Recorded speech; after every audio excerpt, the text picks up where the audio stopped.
दिवस। तो एक ईसाई संत थे सेंट पैट्रिक, और ऐसी मान्यता है कि जो आयरलैंड द्वीप है, आयरलैंड द्वीप, उस द्वीप पर ये ईसाई धर्म को लेकर आए थे।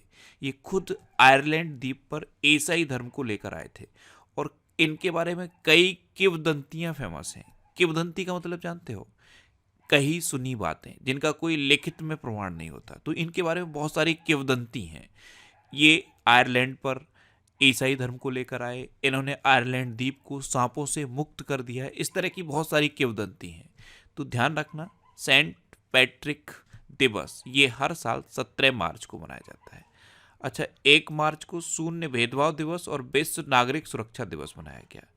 3 मार्च को विश्व वन्यजीव दिवस और विश्व श्रवण दिवस मनाया गया। 4 मार्च को राष्ट्रीय सुरक्षा दिवस मनाया गया।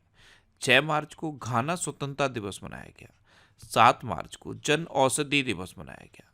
8 मार्च को अंतर्राष्ट्रीय महिला दिवस मनाया गया। ये इंपॉर्टेंट है, अंतर्राष्ट्रीय महिला दिवस ये 8 मार्च को मनाया गया।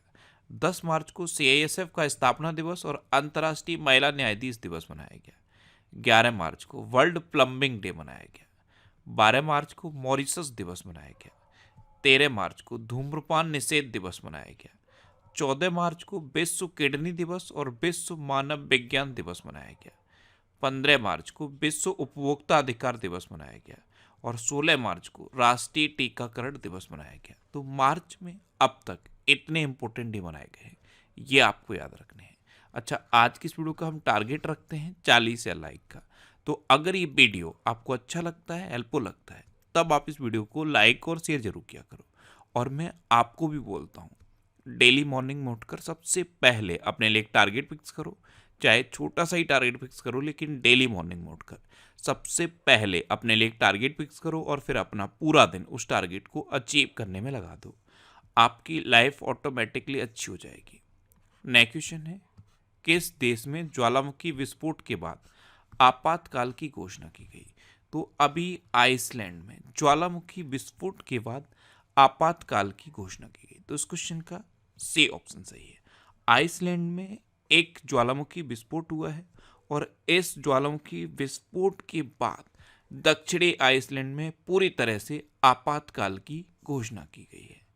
नेक्स्ट क्वेश्चन है, हाल ही में कौन सा देश मरने में सहायता को वैध बनाएगा?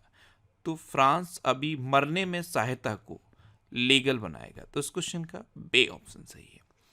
अभी तक एक टर्म यूज किया जाता था, इच्छा मृत्यु, और यहाँ पे कौन सा टर्म यूज किया गया है? मरने में सहायता। तो फ्रांस ने इच्छा मृत्यु शब्द का यूज नहीं किया है। इच्छा मृत्यु और मरने में सहायता, इसको जो डिफरेंस है इसका, उसको भी डिफाइन किया है फ्रांस ने। एक्चुअल में फ्रांस में कई सीनियर सिटीजन ऐसे हैं जिनकी एज बहुत ज़्यादा हो गई और कई गंभीर बीमारियों से वो पीड़ित हैं। इनके बारे में एक सर्वे किया गया, और उस सर्वे में ये सामने आया कि इनको मरने में सहायता की जाए। ऐसा नहीं है कि ये इच्छा मृत्यु है, ये है मरने में सहायता। इसमें क्या होगा, जो लोग बहुत ज़्यादा एज्ड हैं और जिनको गंभीर बीमारियां हैं और अपने जीवन से वो बहुत परेशान हैं, वो किसी भी डॉक्टर से परामर्श ले सकते हैं। ऐसा नहीं है कि वो डॉक्टर उनको मार देगा, बिल्कुल नहीं। वो डॉक्टर उनको कुछ ऐसी मेडिसिन सजेस्ट करेगा जिससे कि उनको मरने में सहायता मिलेगी। ये अजीब तरह का नियम फ्रांस बनाने जा रहा है। यहाँ पे फ्रांस इसे लीगल करने जा रहा है। अब फ्रांस, तो ये है मैप में फ्रांस। फ्रांस की कैपिटल क्या है? पेरिस। फ्रांस की करेंसी क्या है? यूरो। और फ्रांस के प्रेजेंट टाइम पे प्रेसिडेंट कौन है? Emmanuel Macron. अच्छा, हेनले पासपोर्ट इंडेक्स 2024 में फ्रांस टॉप पर रहा था, और अपना देश भारत 85वें नंबर पर रहा है। डिजिटल वीजा की पेशकश करने वाला पहला यूरोपीय संघ राष्ट्र फ्रांस बना, और फ्रांस में तमिल कवि तिरुवल्लुवर की प्रतिमा का उद्घाटन हुआ। ये क्वेश्चन अभी जो यूपी पुलिस का एग्जाम हुआ था उसमें पूछा गया था कि तमिल कवि तिरुवल्लुवर की प्रतिमा का उद्घाटन कहाँ हुआ? तो आंसर क्या था? फ्रांस। अच्छा, फ्रांस ने अपने यहाँ महिलाओं को अबाया पोशाक पहनने पर प्रतिबंध लगाया है, और फ्रांस के सर्वोच्च नागरिक सम्मान Grand Cross of the Legion of Honour से प्रधानमंत्री मोदी को सम्मानित किया गया है। टाटा सन्स के चेयरमैन एन चंद्रशेखरन को सम्मानित किया गया है, और शशि थरूर को सम्मानित किया गया है। नेक्स्ट क्वेश्चन है, हाल ही में निर्वाचन आयोग ने किसे राष्ट्रीय दिव्यांग आइकन घोषित किया है? तो एक तीरंदाज हैं शीतल देवी, ये एक दिव्यांग तीरंदाज हैं और इनको निर्वाचन आयोग ने राष्ट्रीय दिव्यांग आइकन घोषित किया है। तो इस क्वेश्चन का सी ऑप्शन सही है। ये हैं तीरंदाज शीतल देवी और इनको निर्वाचन आयोग ने राष्ट्रीय दिव्यांग आइकन घोषित किया है। नेक्स्ट क्वेश्चन है, हाल ही में वित्त वर्ष 2025 के लिए फिच रेटिंग्स ने भारत की विकास दर का अनुमान कितना किया है? तो फिच रेटिंग ने पहले भारत की विकास दर 6.5% रहने का अनुमान लगाया था, लेकिन इसे अब बढ़ाकर 7% कर दिया है। तो इस क्वेश्चन का बी ऑप्शन सही है।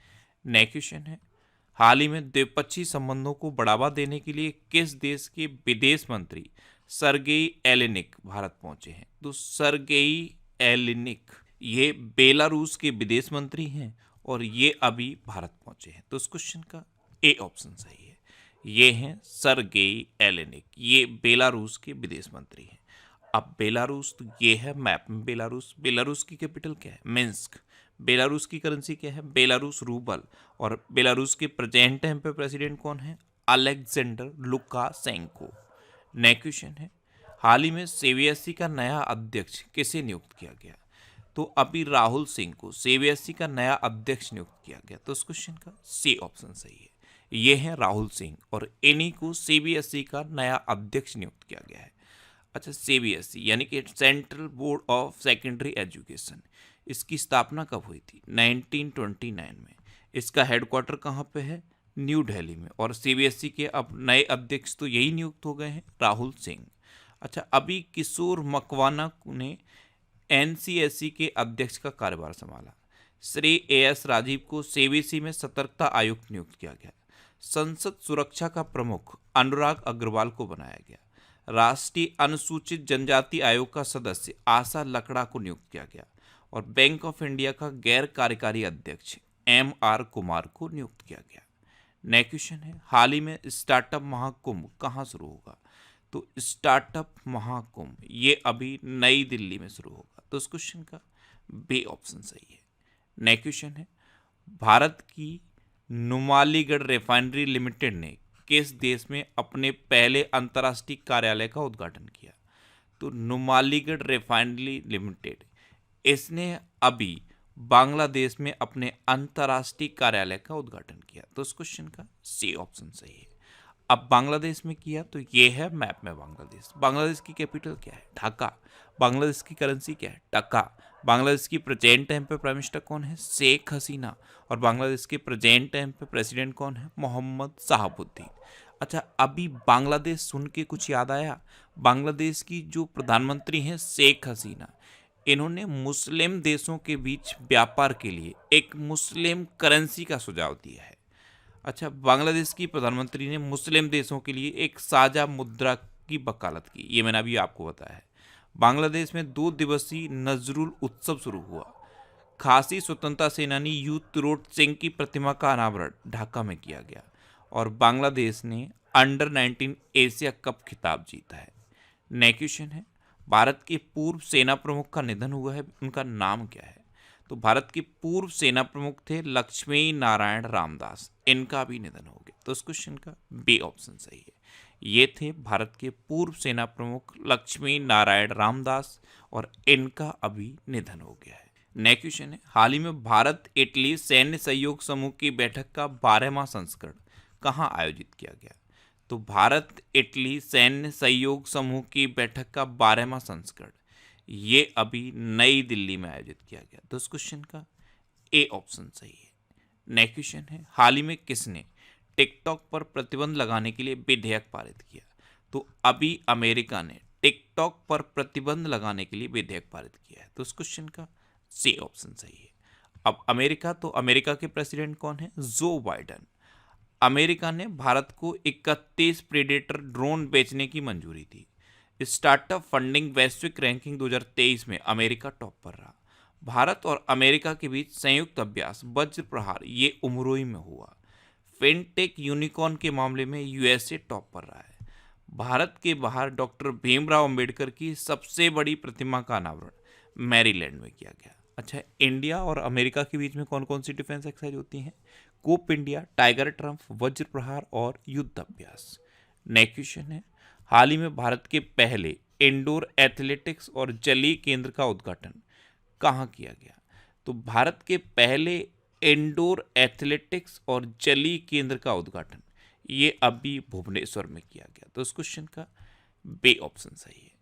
इंडोर एथलेटिक्स और जलीय केंद्र, इसका उद्घाटन भुवनेश्वर में हुआ है। और भारत की पहली अंडर वाटर मेट्रो ये कहाँ शुरू हुई है? ये अभी कोलकाता में शुरू हुई। नेक्स्ट क्वेश्चन है, हाल ही में आरबीआई ने किस बैंक पर 29.55 लाख रुपए का जुर्माना लगाया? तो अभी आरबीआई ने बंधन बैंक पर 29.55 लाख रुपए का जुर्माना लगाया। तो इस क्वेश्चन का ए ऑप्शन सही है। इससे पहले आरबीआई ने बैंक ऑफ इंडिया पर 1.40 करोड़ रुपए का जुर्माना लगाया है। ये जुर्माने क्यों लगते हैं? ये जुर्माने जो आरबीआई की गाइडलाइंस हैं उनको न फॉलो करने की वजह से लगते हैं। नेक्स्ट क्वेश्चन है, हाल ही में किस राज्य में मिशन पाम ऑयल के तहत पहली पाम ऑयल प्रोसेसिंग मिल का उद्घाटन किया गया? तो ये अरुणाचल प्रदेश में किया गया। तो इस क्वेश्चन का सी ऑप्शन सही है। अब अरुणाचल प्रदेश सुन के कुछ याद आया? अभी जो लोकसभा इलेक्शन होने हैं, इन इलेक्शन के साथ अरुणाचल प्रदेश और सिक्किम के विधानसभा इलेक्शन भी होने हैं। पहले डिक्लेयर किया गया था कि दोनों का रिजल्ट 4 जून को आएगा, लेकिन अब ये डिक्लेयर किया गया है कि जो विधानसभा का रिजल्ट है वो 2 जून को आएगा और लोकसभा का रिजल्ट तो 4 जून को ही आएगा। अब मैप में देख लो, ये है अरुणाचल प्रदेश। अरुणाचल प्रदेश की कैपिटल क्या है? ईटानगर। अरुणाचल प्रदेश की चीफ मिनिस्टर